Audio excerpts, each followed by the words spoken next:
The royal hall of the kingdom shimmered like a frozen sunrise, its crystal walls catching every ray of light and scattering it into soft colors. Captain Hale stood at the entrance, trying not to look nervous. His mission was simple in theory, represent Earth during the Alliance talks, but nothing felt simple when he looked at the sparkling palace around him. It was like stepping into a living dream. Reminded himself to breathe. Humans were rare visitors here. Every step he took echoed gently across the polished floor, watched by guards whose armor shone like liquid silver. He adjusted the collar of his uniform, feeling very human, very ordinary, and very out of place. Then the doors at the far end opened. Princess entered with slow, graceful steps. Her gown flowed like starlight drifting over water. Her silver eyes glowed softly, brightening every time she blinked. She wasn't the intimidating figure he imagined from the reports. Her expression was calm, curious, almost shy, as though she was just as uncertain as he was. Straightened immediately. This was a first contact moment he had rehearsed dozens of times. He would greet her with absolute respect, follow every line of protocol, and ensure Earth made a good impression. "Captain Hale of Earth," the announcer said formally, "here to begin the peace negotiations." Approached him, her steps light as a feather falling from the sky. Felt the pressure of 100 royal eyes watching him. His palms grew sweaty. His heartbeat tapped loudly in his ears, but he forced a smile, trying to appear confident. "It is an honor to meet you, Princess," he began smoothly. Then his nerves betrayed him. "But you may call me sweet." He froze, his mind screamed. His heart dropped into his stomach. "Sweetie," he finished helplessly. The whole hall fell silent. The guards stiffened. Advisors exchanged sharp looks. Even the shimmering air seemed to pause in shock, felt the world collapse around him. He wanted to grab the word, crush it into dust, and throw it into a black hole. Princess blinked once, twice. Her bright markings glowed softly, and for a moment feared she was offended. But then her lips curved into the smallest, most unexpected smile. "Yes, dear," she replied gently. Her voice was soft, warm, almost musical. His brain short-circuited. His mouth dropped open. Had she really said that? Had she just responded like they were married? No, impossible, unthinkable, he must be hallucinating. But stood there, calm and quiet, her silver eyes shining with innocent sincerity. She looked genuinely confused, as if she believed he had used a normal greeting. The hall murmured like a tide pulling back. A senior advisor stepped forward, face pale. "Princess, humans do not use such intimate words for formal introductions." Tilted her head gently. "But he addressed me with warmth. Should I not return the same?" She looked at again, her expression soft. "Did I misunderstand?" Wanted to hide his face. "No, no, Princess, I misspoke. It was an accident, I didn't mean." "But you said it with kindness," she interrupted softly. "It did not feel wrong." Her innocence struck something inside him. It wasn't childish, it was pure, untouched by the political games surrounding them. She wasn't embarrassed. She wasn't angry. She was simply trying to understand. Exhaled shakily. "I'm truly sorry, I didn't mean to disrespect you." She studied him quietly. Then, in a voice barely above a whisper, she said, "It did not feel like disrespect." The hall fell completely silent again. Something delicate but powerful formed in that moment, something couldn't name. A strange warmth, gentle and unexpected, settled in the space between them. Princess gave a small bow, her smile returning, this time more certain. "Welcome to Captain Hale," she said.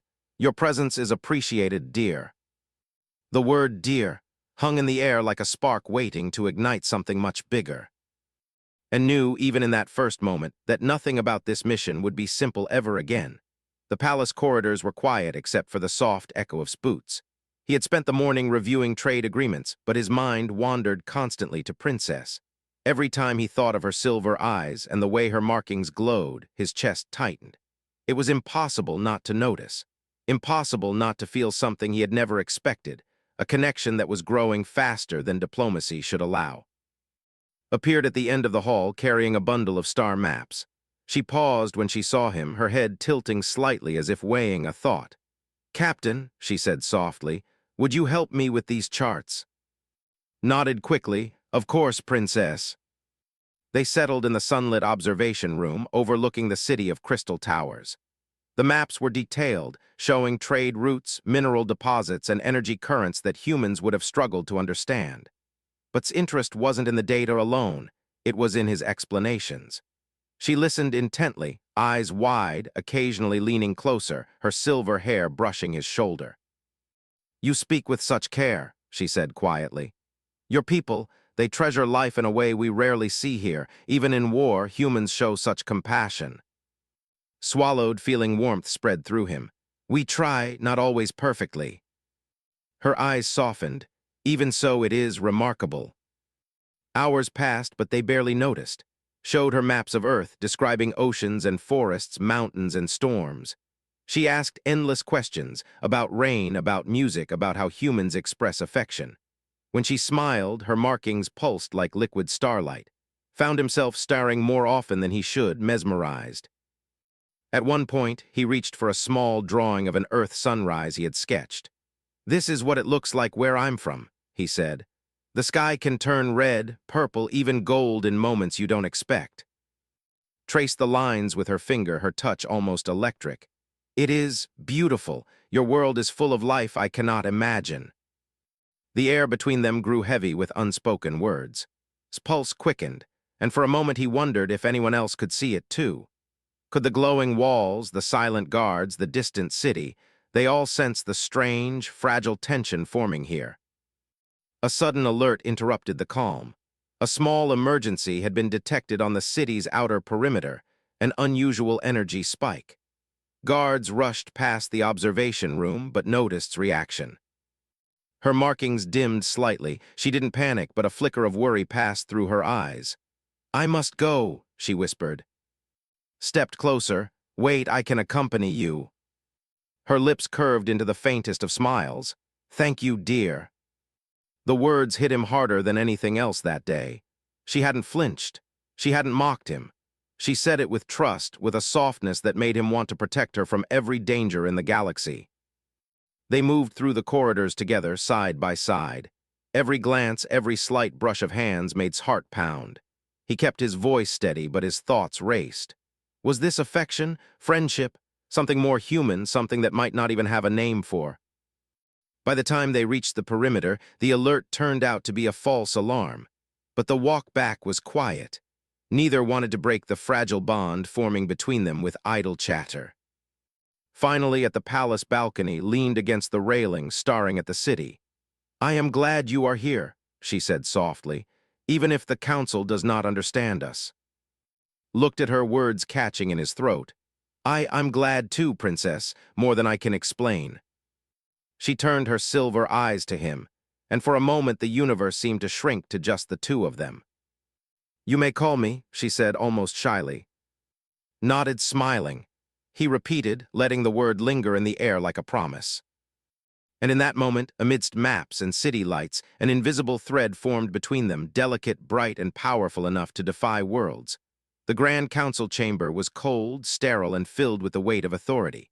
Silver walls stretched high, reflecting the pale light of the ceremonial crystals. Captain Hale entered, aware of every eye on him. He had walked into royal courts before, but none had felt this tense. He could almost taste the caution in the air. Princess stood beside him, upright and resolute. Her markings glimmered faintly, betraying the faint unease she tried to hide. The High Council, an assembly of elders, scrutinized them with sharp eyes. Every gesture, every breath seemed to carry judgment. "Captain Hale," the lead counselor said, voice cold and even, "your presence here has caused concern." Blinked, "Concern? I only aim to represent Earth and secure a peaceful alliance." The counselor's silver eyes narrowed. "It is not your diplomacy we question, it is your influence on the princess." Lips pressed together, but she did not step back. "I have spoken openly of my choices," she said, her voice steady but soft. "Captain Hale has acted with honesty and integrity, that is all." A murmur ran through the chamber. Some counselors exchanged glances, unsure if the princess was overstepping. One counselor, older and sharper than the rest, leaned forward. "Princess, do you not see? Your attachment to a human is dangerous. He is an outsider. His presence may compromise our traditions, our politics, even our people's trust. His eyes flared, a quiet fire lighting her gaze. "And would you have me pretend coldness to satisfy protocol?" she asked. "Shall I deny truth, deny trust, deny care because it is inconvenient?" The room was still. Even the soft hum of the palace seemed to pause, waiting for a reaction. Could see the conflict inside her. She was defying centuries of custom, risking her reputation, and yet she stood firm. His chest tightened with admiration and a quiet fear. What if her defiance cost them both? "I am aware of my duties," she continued, "but I am also aware of my heart. Captain Hale saved lives. He acted not for gain, but for what is right. If you see that as a weakness, then you do not understand courage." The older counselor's frown deepened. "Princess, affection clouds judgment. Diplomacy is not one with sentiment." Shook her head slowly. "Sentiment does not make one blind. Care makes one aware. Love does not weaken the mind, it strengthens it." His voice found its strength. "I am not here to manipulate or sway. I am here to honor our alliance. And yes, I care for Princess because she is remarkable, but my judgment is clear. I stand for peace and I stand with her." A whisper ran through the chamber. Some counselors looked scandalized, others thoughtful. None had expected a human to speak with such calm authority, nor to defend the princess without hesitation. His hand brushed against. It was subtle, almost imperceptible, but the warmth that passed between them was undeniable. Her markings glimmered brighter, a quiet acknowledgement of trust. "Do you understand the danger you take, Princess?" another counselor asked softly. "Humans are unpredictable. Attachment to them can bring ruin." "I understand," she replied, eyes unwavering. "And I accept that risk. Captain Hale has shown me courage, honesty, and kindness, qualities I cannot ignore. I will not walk away from what is right simply because it frightens others." Felt a swell of pride and fear at the same time. She was not just the princess she was a force of her own, a light that refused to dim. And somehow, in defying the council, she had made a path for them both, however narrow it might be. As the council debated quietly among themselves and exchanged a small, meaningful glance, words were unnecessary. Their bond had grown beyond formality, beyond politics. It was something human and something unbreakable. And yet outside the chamber, the galaxy waited. Peace was fragile. The council's shadow was long. Danger, both political and personal, loomed ahead, but for now they stood together. And that was enough. The palace was quiet at first, the calm before a storm that no one could see coming. Captain Hale and Princess were reviewing the latest diplomatic schedules when the first alarm sounded, a shrill, piercing wail that shattered the serene atmosphere. Red warning lights flashed across the crystal walls. Energy spikes were detected on the city's outskirts. Straining kicked in immediately. "What's happening?" he demanded, scanning the security interface. "Rebels," a guard replied, voice tense. "They've breached the outer gates. They're moving toward the royal transport vessels." Markings dimmed, her lips pressing into a thin line. "The transport," she whispered. "I was scheduled to depart within the hour." Without hesitation, stepped closer. "I'm coming with you. We need to secure the area." Hesitated, her silver eyes flicked to him, worry evident. "It is dangerous." "I don't care," he interrupted firmly. "I won't let anything happen to you."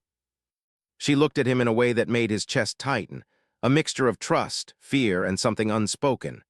Her glow pulsed gently, like starlight shaken by the wind. For the first time, realized just how much her presence mattered. Not for politics, not for the treaty, but for him personally. They moved through the palace corridors, accompanied by guards, as explosions rocked the perimeter. Crystal fragments fell like rain, and the hum of the palace trembled under the impact. Civilians and palace staff rushed past them, faces pale, eyes wide with terror. When they reached the landing platform, the chaos became immediate. A transport vessel had been struck. Smoke and flames poured from its hull. Screams echoed through the night air. Saw rebels approaching, energy weapons drawn, their intentions clear. "Princess," he shouted, "stay behind me." But did not move away. Her gaze met his, unwavering. "We face this together," she said quietly. The sight of her standing beside him, calm despite the danger, sent a surge of courage through. He gritted his teeth and charged forward, deflecting blasts, guiding the injured to safety. Then he saw her, a beam of debris pinning to the deck of the transport. Her markings flickered weakly. Panic gripped him, but he pushed it aside. He had to be strong.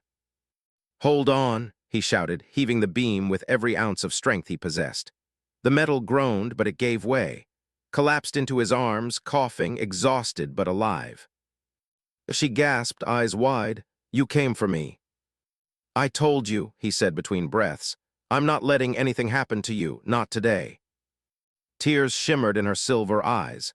She grasped his hand tightly, holding on as if he were the only thing keeping her anchored.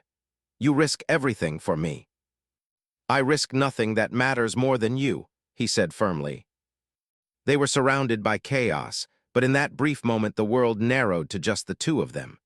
Sparks from the wreckage illuminated her face, her glow returning stronger, brighter, alive with relief and something else, a warmth that reached deep into his heart.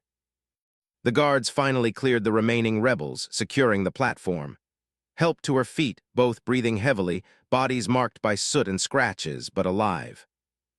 "I never thought," whispered, "that someone would fight like that just for me." Smiled faintly, though his heart was still pounding.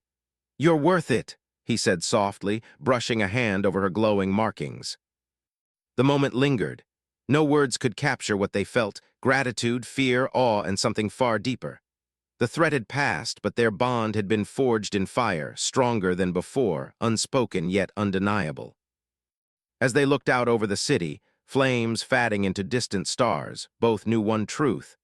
In a galaxy filled with politics, danger, and uncertainty, some connections were worth fighting for, no matter the cost.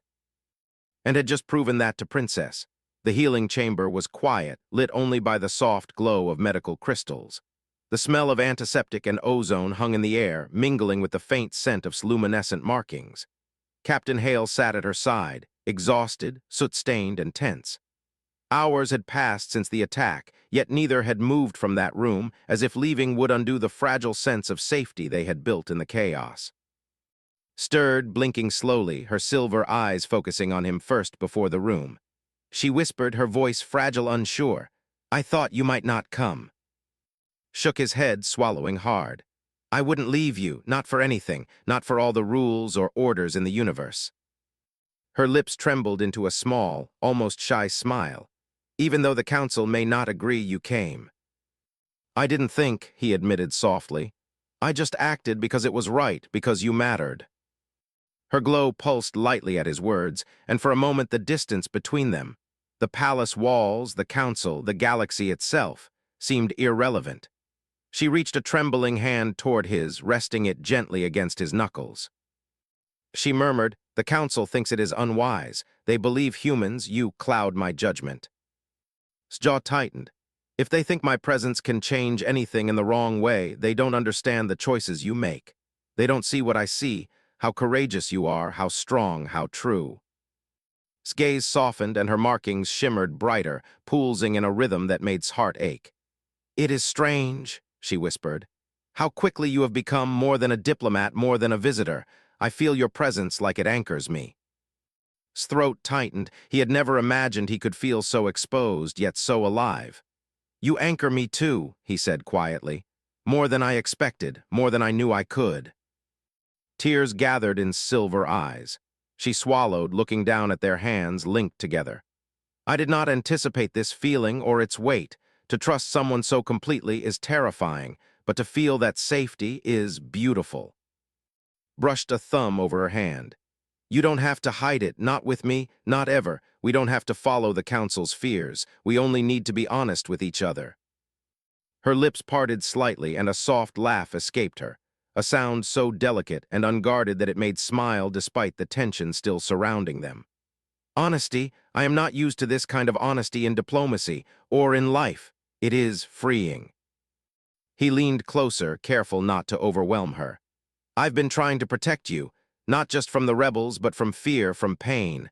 I don't want to leave space between us when we can stand together." Glow intensified, warmth spilling into the room, touching every corner. She tilted her head and met his gaze fully. "Then I will not let you leave. Not now, not ever. We are bound in ways the council cannot understand." Exhaled, feeling a wave of relief and something deeper, a quiet joy that filled every empty corner of his chest. "Bound," he echoed. "Yes, bound." She smiled, a small, radiant thing that made his heart stumble. "Then let us face the future together. Whatever the council says, whatever dangers arise, we face them as one." Nodded, swallowing the lump in his throat. "As one," he said firmly, squeezing her hand. For a long moment neither spoke. The room hummed with the soft energy of healing crystals, but to them it was silence. Safe silence, honest silence. And in that silence a bond was sealed. A bond not of politics, not of duty, but of trust, courage, and something far more human. Something yet entirely their own. For the first time since arriving in the palace, felt at home. And for the first time, allowed herself to believe that connection, affection, and care could exist without compromise. They sat together hand in hand as the galaxy waited outside, vast and unpredictable. But in that chamber, nothing else mattered. Only them. Only the quiet, unspoken truth that had begun to grow between them. The council chamber was colder than any battlefield Captain Hale had ever faced. Silver walls reflected the stern faces of the High Council, their expressions unreadable, their gazes sharp enough to pierce armor. Walked beside him, upright and dignified, yet there was a fire in her silver eyes, a quiet challenge that made even the oldest counselors pause. "Princess," the lead counselor began, voice like ice, "your recent actions with this human, they have caused unrest. Your attachment is dangerous. Diplomacy cannot allow emotion to interfere with protocol." Lifted her chin, her glowing markings pulsing softly, defying the chill in the room. "I do not act from emotion alone," she said calmly. "I act from truth, from honesty, and from courage. Captain Hale has proven himself loyal, brave, and unwavering. That is all I require." Felt the weight of the chamber pressing on him, but her words gave him courage.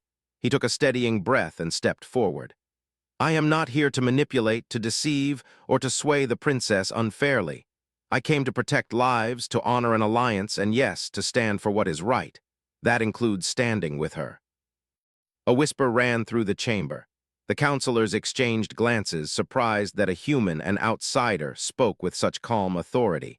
The lead counselor frowned. "You risk more than you realize, Captain. Your presence is unprecedented." His gaze softened for a brief moment, and she reached for his hand. The gesture was subtle, almost imperceptible to the council, but it carried a silent declaration. Together, they would face this challenge. "You speak of courage," another counselor said cautiously. "But your attachment, your bond with him could weaken your judgment. This is not merely personal, it affects future."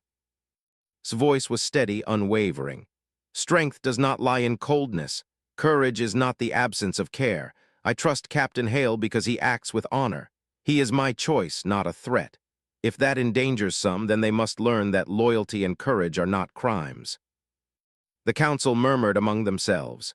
Some were shocked, others thoughtful. None had expected a princess to speak so boldly, openly defying tradition in defense of a human. Could see the fear, pride, and admiration mingling in her eyes as she stood firm. "I have witnessed his actions," she continued, seen his bravery.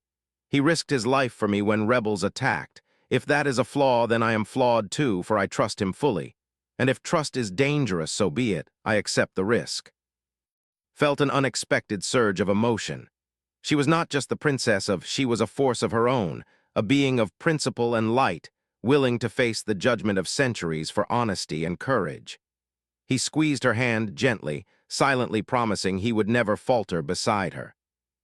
The lead counselor leaned back, clearly unsettled by her strength. "And you, Captain Hale, you acknowledge the risk of standing so openly with the princess." "I do," said firmly. "And I accept it because some bonds, some truths are worth more than fear. I stand for peace and I stand with her." The room grew silent. Even the hum of the palace seemed to pause, waiting for the council's reaction. Slowly, cautiously, some counselors nodded. The resistance cracked. A fragile compromise formed. His hand stayed in his, glowing softly with unspoken warmth. They had faced the chamber together, side by side, and neither had wavered. The council had not won, had survived. As they walked out, shoulders brushing, whispered, "We did it together." Smiled, the faintest glow of pride on her markings. "Yes, together. Let them watch, Captain. We are not so easily broken." Outside, the sky stretched wide over distant stars, shimmering in silent approval. For the first time, both of them felt it. The certainty that their bond, forged through fear, trust, and courage, could endure anything. And no council, no law, and no fear could change that. The grand hall sparkled under the soft glow of ceremonial crystals, each reflecting light like tiny stars across the polished floor. The peace treaty between Earth and had been signed, yet the air still hummed with anticipation. Delegates and counselors milled about, exchanging formal congratulations, but for Captain Hale and Princess, the noise felt distant, almost irrelevant. Approached him slowly, her silver eyes brighter than ever, markings pulsing faintly with a gentle rhythm. She had spent the past days overseeing final arrangements, ensuring every detail of the treaty was perfect. Yet here, at the edge of the celebration, she seemed human, vulnerable, sincere, and entirely herself. She whispered, her voice carrying above the chatter, "May I speak with you?" "Always," he replied, stepping closer. His heart thumped in his chest, a mixture of nervousness and hope. They moved to a quiet balcony overlooking the city, where the lights shimmered like a sea of stars. A gentle breeze lifted strands of her silver hair and reached out instinctively, tucking them behind her ear. She didn't flinch. Instead, her gaze met his, steady and searching. "In my culture," began softly, "bonding is not merely a ceremony. It is a truth spoken openly, a connection acknowledged without fear." She paused, taking a slow breath. "When you called me sweetie on the day of our first meeting, it awakened something unexpected, something I could not name at first, but it was real." His lips curved into a small, nervous smile. "I remember. I wanted the floor to swallow me whole after that." His laugh was quiet and delicate like crystal chimes. Yet I answered without hesitation. "Yes, dear." It was instinct, trust, something I had never felt before in formal duties or negotiations. He stepped closer, their hands brushing until they linked. "I've spent every day since trying to balance duty with what my heart tells me. You've changed everything I thought I knew about loyalty, courage, and what it means to protect someone." Her glow intensified, radiating warmth into the cool night air. "And you," she whispered, "have shown me that kindness, honesty, and courage are not limited by species, by rank, or by fear. You showed me what it means to care completely." His voice dropped, almost a confession. "Then let me say it properly this time." He cupped her face gently. "Sweetie, I care about you, more than I can say, more than I ever expected." Her markings pulsed brightly, reflecting the sincerity in her eyes. Tears shimmered on her lashes, catching the light like liquid stars. She smiled, trembling slightly, and spoke the words that made every risk, every battle, every council meeting worth it. "Yes, dear," she whispered. It was soft, tender, and absolute, a simple affirmation that carried a universe of meaning. The distance between human and diplomat and princess collapsed in that single moment. All the politics, all the danger, all the fear, the galaxy itself, felt smaller than the bond now holding them together. Exhaled slowly, relief and joy flooding him. "Then we face everything together, always." Leaned closer, resting her forehead against his. "Together," she repeated. "No council, no threat, nothing can break this. Not now, not ever." The stars above the city seemed to shimmer brighter, as if celebrating them. Around the hall, the celebrations continued, and were lost to the world. They had found something beyond diplomacy, beyond duty, something entirely human and something permanent. For the first time since he arrived felt completely at home. And for the first time, allowed herself to embrace love without compromise, without fear. Hand in hand, they stood on the balcony, letting the quiet certainty of their bond fill the space between them. In a galaxy of conflict, politics, and endless possibilities, they had discovered a truth stronger than any treaty, brighter than any star: the power of care, courage, and honesty. And it all began with one word: One accident, one small moment of sincerity. "Sweetie," he said again softly, almost to himself. "Yes, dear," she replied, and the universe seemed to smile with them. They did not need anything else. They had each other, and that was enough.